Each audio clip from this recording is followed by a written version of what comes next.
여러분, 정말 이해할 수 없는 사람과 잘 맞지 않는 사람과 어떻게 관계를 이어가야 할까요? 혹시 이런 고민 해보신 적 없으신가요? 오늘 영상에서는 바로 인간관계, 나와 맞지 않는 사람과의 관계에 대해서 어떻게 대처해야 하는지 부처님의 지혜를 나눠드리도록 하겠습니다.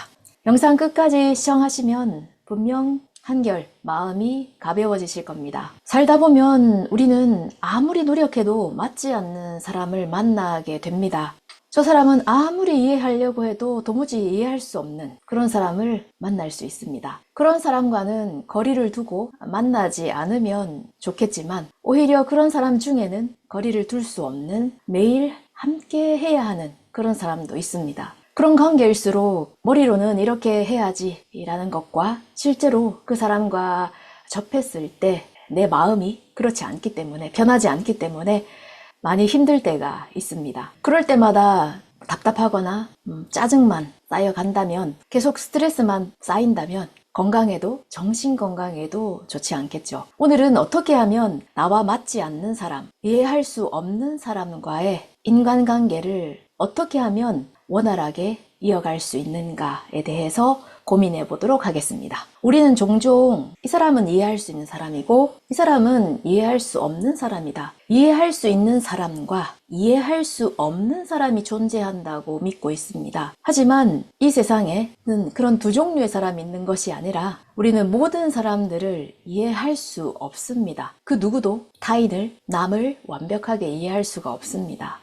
불교 가르침에도 우리는 각각 자신만의 세계에서 자기가 만들어낸 대우주 속에서 살고 있다고 말씀을 하십니다. 부처님께서는 독생, 독사, 독거, 독례라고 말씀하십니다. 독생, 혼자 태어나 독사, 혼자 죽고, 독례, 혼자 와서 독거, 혼자 간다.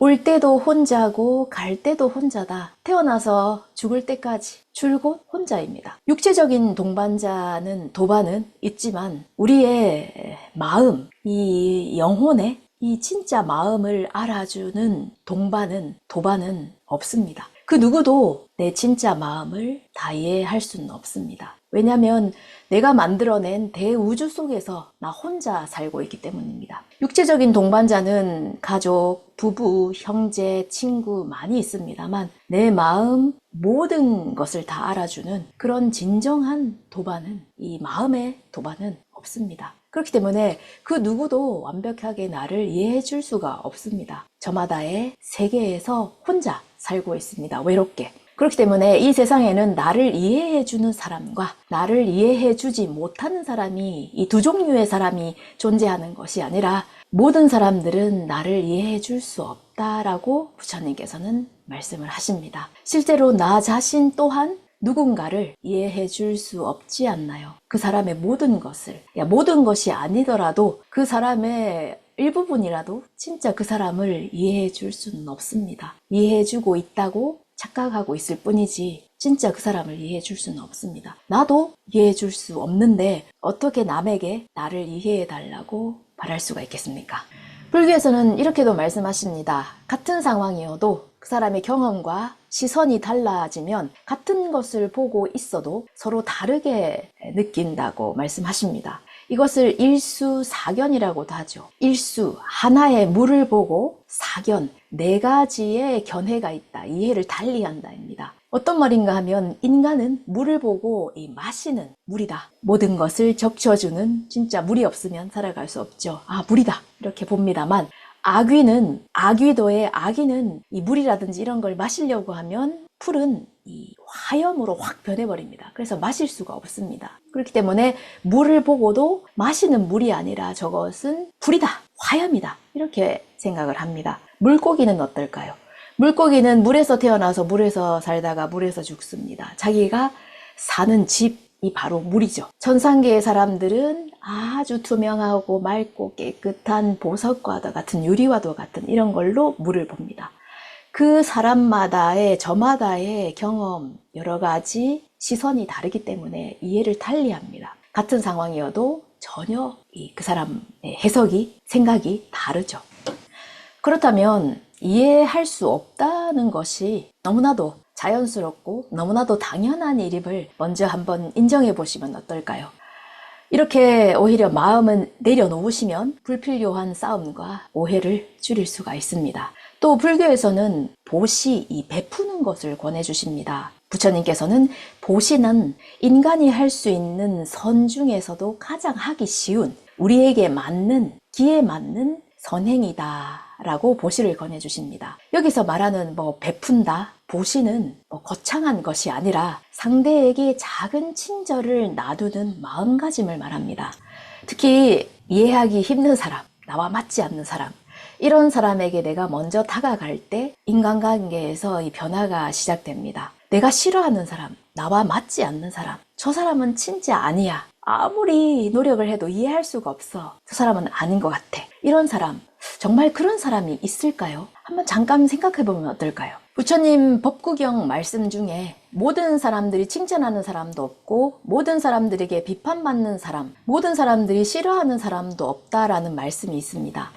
모든 사람들이 존경을 하고 또 한편으로는 모든 사람들이 비난을 한다, 욕을 한다. 이런 사람은 없습니다. 있을 수가 없습니다. 연쇄살인마도 팬이 있죠. 잘생겼다, 이쁘다, 이런 이유로 팬클럽이 만들어지기도 합니다. 그리고 옥중 결혼을 한 사람도 있습니다. 가명을 부탁하는 단원서를 내는 사람들조차도 있습니다. 어떻게 저런 연쇄살인마를, 어떻게 저런 극악무도한 사람을 이라고 생각은 합니다만 모든 사람들이 그 사람을 비난하고 비판하지는 않습니다. 그 사람을 좋아하고 따르고 존경하는 사람도 있죠. 또 한편으로는 그 반대도 있습니다. 아무리 인성이 좋고 인격자, 착한 사람이라고 해도 반드시 안티는 있습니다. 각 개인은 물론 이거니와 회사나 단체나 예외 없이 그 사람, 단체를 인정하고 칭찬하고 존경하는 사람도 있고 그렇지 않고 욕을 하고 비난하고 비평하는 데도 있습니다. 이건 너무나도 당연합니다. 세계에서 4대 성인, 3대 성인, 2대 성인이라고 해도 첫 번째로 이름을 올리시는 분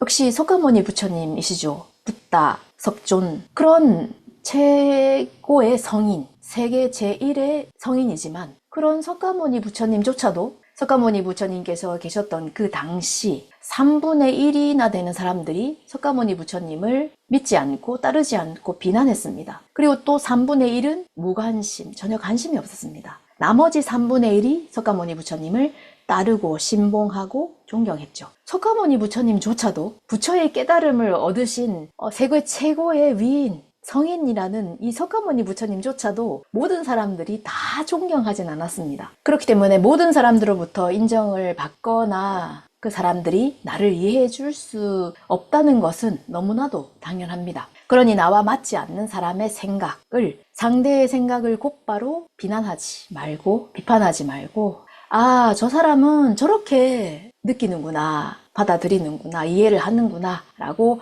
한번 인정을 해보시면 어떨까요? 그리고 더 나아가서는 내 의견을 이렇다 라고 내세우기보다는 한 발 뒤로 물러서서 상대의 의견을 수용하는 것이 때로는 현명한 방법이 될 수 있습니다. 그리고 결코 쉬운 일은 아니지만 나와 맞지 않는 사람, 내가 이해할 수 없는 사람, 그런 사람을 반대로 인정하고 있는 사람도 있습니다. 아니면 좋아하거나 잘 맞는 사람도 있죠. 그러면은 그 사람들은 왜 나와 맞지 않는 그 사람을 인정하고 잘 이해를 하고 평가를 할까? 그 사람들의 의견을 한번 들어보는 것도 중요합니다. 나는 이 사람의 이런 면만 보고 아, 이건 아니다. 도저히 이해할 수 없어. 나랑 맞지 않아. 이렇게 판단하고 있는 경우가 있습니다. 하지만 다른 사람은 그 사람의 다른 면을 보고 또 다르게 이해하고 평가하고 판단하고 있겠죠. 좋은 쪽으로. 이 사람을 좋게 보고 있는 사람은 이런 면을 보고 평가를 하고 있는 거구나. 그리고 내가 몰랐던 이 사람의 이런 면이 있었구나 라고 생각하는 계기가 될 수가 있습니다. 그리고 실제로 나는 몰랐지만 생각해보니 그런 면이 있었구나 라고 뒤늦게 알게 되는 경우도 있습니다. 하지만 만약에 그렇다고 해도 내가 왜 양보해야 돼? 라는 의문이 든다면 이렇게 생각해보면 어떨까요? 한 발 물러서서 그 사람을 이해하려고 양보한 사람이 더 행복해집니다. 더 행복해진다고 불교에서는 가르쳐 주십니다. 불교에 이 외나무 다리, 통나무 다리 이야기가 있습니다. 이 통나무가 있습니다. 근데 이 통나무는 그냥 통나무가 아니라 여기 A 지점과 B 지점을 이어주는 통나무입니다. A 지점에서 B, B 지점에서 A 지점으로 가려면 이 통나무 다리, 외다리를 건너가야 합니다. 이 길밖에 없습니다. 그리고 이 길 외에는 진짜 절벽이거나 아니면은 아주 물살이 강한 이 강물이 흐르고 있습니다. 그렇기 때문에 강을 건널 수 없고 절벽이기 때문에 떨어지죠. A 지점에서 B, B 지점에서 A로 가기 위해서는 이 외나무, 통나무 다리밖에 없어요. 근데 이 통나무 다리 앞에 딱 둘이 마주서게 됩니다. A 지점에 서 있는 사람과 B 지점에 서 있는 사람. 서로 건너고 싶어 하죠. 여러분들은 어떻게 하시겠습니까? 그런 상황에 처해졌을 때 내가 이 다리를 건너고 싶다. 그런데 그 다리 앞에 사람이 있다. 기다리고 있다. 내가 먼저 가야 돼 라고 그 사람에게 눈으로 신호를 주시면서 먼저 건너가시겠습니까? 아니면 먼저 건너오세요 라고 눈빛을 마주치면서 건너오라는 말씀을 하시겠습니까?